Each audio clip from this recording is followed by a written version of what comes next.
You are sons of the Lord your God. Do not cut yourselves or make a bald spot on your head on behalf of the dead, for you are a holy people belonging to the Lord your God.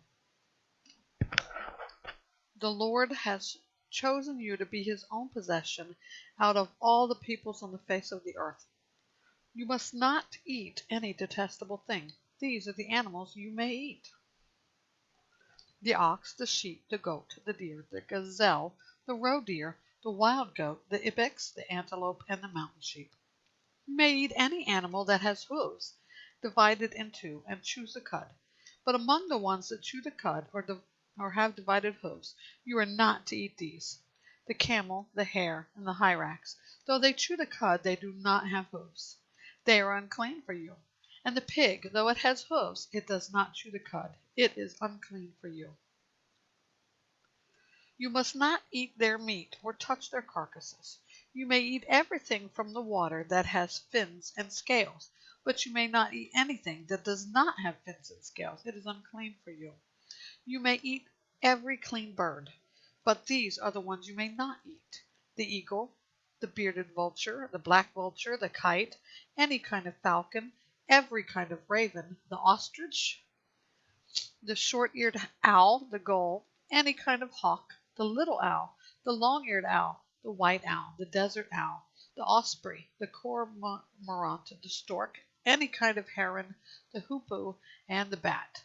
All winged insects are unclean for you. They may not be eaten, but you may eat every clean flying creature. You are not to eat any carcass. You may give it to a temporary resident living within your gates, and he may eat it, or you may sell it to a foreigner. For you are a holy people belonging to the Lord your God. You must not boil a young goat in its mother's milk. Each year you are to set aside a tenth of all the produce grown in your fields. You are to eat a tenth of your grain, new wine and oil, and the firstborn of your herd and flock, in the presence of Yahweh your God, at the place where he chooses to have his name dwell, so that you will always learn to fear the Lord your God. But if the distance is too great for you to carry it, since the place where Yahweh your God chooses to put his name is too far away from you, and since the Lord your God has blessed you, then exchange it for money. Take the money in your hand and go to the place the Lord your God chooses. You may spend the money on anything you want: cattle, sheep, wine, or beer, or anything you desire. You are to feast there in the presence of the Lord your God and rejoice with your family. Do not neglect the Levite within your gates, since he has no portion or inheritance among you. At the end of every 3 years, bring a tenth of all your produce for that year, and store it within your gates.